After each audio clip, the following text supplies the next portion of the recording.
तीन तिगाड़ा काम बिगाड़ा। तीन बहुओं के रवैये से सासू माँ बहुत परेशान थी। दरअसल बात ये थी कि तीनों बहुओं में किसी बात को लेकर अनबन हो गई थी। तब से ही तीनों एक दूसरे से मुंह फुलाए रहती थी। ना कोई सीधे मुंह किसी से बात करती, ना किसी का कहना मानती। पड़ोसी भी इस बात को जानते थे और जाने कैसे कैसे बातें भी करते। इसीलिए सासू माँ ने तीनों बहुओं को तुरंत अपने कमरे में बुलाया। मैं कई दिनों से देख रही हूँ, तुम तीनों अलग अलग सारे काम कर रही हो। ये सब नहीं चलेगा, तीनों को मिलकर ही काम करना पड़ेगा। सास की बात सुनकर एकदम से बड़ी बहू बोल उठती है। नहीं मम्मी जी, मैं इन दोनों के साथ कुछ नहीं कर सकती। मैं इस घर की बड़ी बहू हूँ, फिर भी ये मेरा कहना बिल्कुल भी नहीं मानती। अरे जेठानी जी, जानबूझकर मुझे डबल काम करवाती है आप। और छोटी उससे तेरे मुँह ही बात करती है। इन दोनों के बीच हमेशा सैंडविच बन जाती है मेरी, और मैं हमेशा आलू की तरह बीच में मसली जाती हूँ। मम्मी जी, इन दोनों को लगता है कि मैं छोटी हूँ तो इनके पैरों तले दब जाऊंगी, लेकिन नहीं, मेरा भी उतना ही अधिकार है जितना इन दोनों का है। बड़ी आई दोनों मेरी चुगली करने के लिए, मुझे क्या कम समझ रखा है। तीनों बहू एक दूसरे से बहस करने लगती है और सास दोबारा ये देखकर टेंशन में आ जाती है और सबसे कहती है, चुप हो जाओ, अब से तुम तीनों सारे काम एक साथ करोगी। आंख बंद करके एक दूसरे की बात सुनोगी। तुम तीनों इस बात को गांठ बांध लो, वरना अगली छुट्टियों में तुम्हारा अपना मायके जाना कैंसिल। सास की बातें सुनकर डर के मारे तीनों हामी भर देती हैं। जी मम्मी जी, मैं समझ गई। हाँ मम्मी जी, जैसा आप कहें, आप जो कहेंगी मैं वही करूँगी।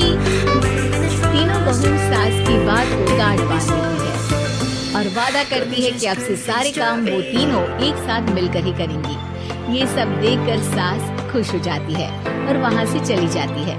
नीचे जाकर वो देखती है कि घर में शर्मा जी आए हुए होते हैं। सास जोर से आवाज लगाकर कहती है, अरे बहू, जरा चाय बनाकर तो लाना, शर्मा जी आए हैं। सास की बात सुनकर तीनों बहू तुरंत किचन की ओर भागती है और चाय बनाना शुरू कर देती है। मुझे तो एकदम मसाले वाली कड़क चाय पसंद है, तो हम शर्मा जी के लिए मसाले वाली चाय ही बनाएंगे।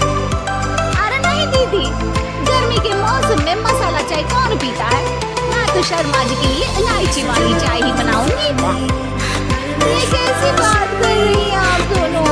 मेरी मम्मी ने सिखाया है कि मेहमान को ज्यादा दूध और शक्कर वाली चाय देनी चाहिए, वरना वो घर वालों को कंजूस समझते हैं। तो मैं तो शर्मा जी को ऐसी ही चाय दूंगी। तीनों बहुएं अपने अपने तरीके से चाय में शक्कर, मसाला, पत्ती सब डाल देती है। उबलने के बाद तीनों मिलकर चाय बाहर लेकर जाती है और शर्मा जी और सासू माँ को देती हैं। चाय पीने के बाद शर्मा जी सासू माँ को देखकर शर्मा जाते हैं और शर्मिंदा महसूस करते हैं कि आखिर उन्होंने चाय पीने के लिए हामी क्यों भरी। सासू माँ भी चाय पीना शुरू करती है और कहती हैं, अरे बहू, ये कैसी चाय बनाई है? चाय है या मीठे दूध की बासुंदी? हाँ, चाय अच्छी नहीं लगी क्या? कोई बात नहीं, हम पराठा बनाकर लाते हैं। चलो चलो अंदर। हाँ हाँ चलो, हाँ आती हूँ मैं भी। नहीं नहीं, मेरा पेट चाय ने ही चौपट कर दिया, वही काफी है। पराठे से पोपट नहीं करवाना, मैं तो चलता हूँ। शर्मा जी चुपचाप पतली गली से निकल जाते हैं। अगले दिन सास बहुओं से कहती है, अरे बहू, जाओ जाके ऊपर के गेस्ट हाउस की सफाई कर दो। कल हमारे यहाँ मेरे दूर के रिश्तेदार आने वाले हैं, तो पूरे कमरे को चमका देना, समझी? तीनों बहू सास की बात को मानकर ऊपर सफाई करने चली जाती हैं और तीनों कमरे की सफाई चालू कर देती है। बड़ी बहू मकड़ी के जाले साफ करती है, तो बीच वाली झाड़ू लगाना और छोटी वाली सर्फ डालकर जमीन धोना शुरू कर देती है। अरे दीदी, जेठानी जी, अभी मैंने पूरी फर्श धोई और आप फिर से धूल नीचे गिरा रही हैं। और मछली जेठानी जी, आप बिना झाड़ू की धूल यहाँ छटक रही हैं। अरे तीनों को साफ करना है, एक साथ सफाई करते हैं ना। अरे वही तो, हम साथ साथ हैं, घर साफ साफ है। तीनों बहू ऐसे ही काम में उलझ जाती है और 2 घंटे तक एक ही कमरे की सफाई करती रहती है। बहुत देर से अपनी बहुओं को ना देखने के कारण सास ऊपर कमरे में उन्हें देखने जाती है, लेकिन कमरे में घुसती ही वो गीली फर्श पर फिसलने के कारण नीचे गिर जाती है। ओरी मोरी मैया, हड्डी मरोड़ के रख दी। आए मेरी तो कमर ही टूट गई रे।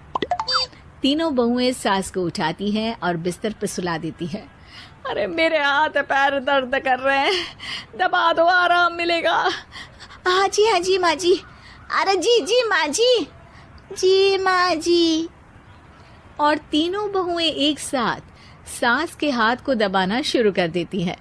माँ की तो चीख ही निकल जाती है और नतीजा ये होता है कि सास के बचे हुए शरीर में भी दर्द उठ जाता है। हाय राम, ये क्या कर दिया तुम तीनों ने। अरे मेरी तो किस्मत ही फूटी है कि तुम जैसी बहुएं मुझे मिली। हे भगवान, पूरे शरीर में दर्द बढ़ गया है। अब तो पता नहीं कि चल भी पाऊंगी या नहीं। माफ करो, मुझे गलती हो गई मुझसे कि तुम तीनों को एक साथ काम करने के लिए बोला। सोचा था तीनों मिलके अच्छे से काम करेगी, लेकिन बड़े बुजुर्ग सही कहते थे कि 3 तिगाड़ा काम बिगाड़ा। तुम लोगों ने ये बात ना आज साबित करके दिखा दी। तुम तीनों को तो समझाना यानी मानो भैंस के आगे बीन बजाना है। तुम्हें अकेले अकेले काम करना है ना, तो अब से तुम अकेले ही अपना अपना काम करो। तीनों बहुएं वहां से जाने लगती है। अरे कहाँ जा रही हो? आप ही ने तो कहा कि अपना अपना काम तो मुझे मुल्तानी मिट्टी लगानी है। अरे मुझे भी तो नेल पॉलिश लगानी है। मुझे ना मेहंदी लगानी है। सास अपना सर पीट लेती है और कहती है, अरे मुझे भी लगाना है कुछ। क्या माँ जी? क्या माँ जी? क्या माँ जी? तुम्हारे घर वालों को फोन तुम्हारी हरकतें बताने के लिए।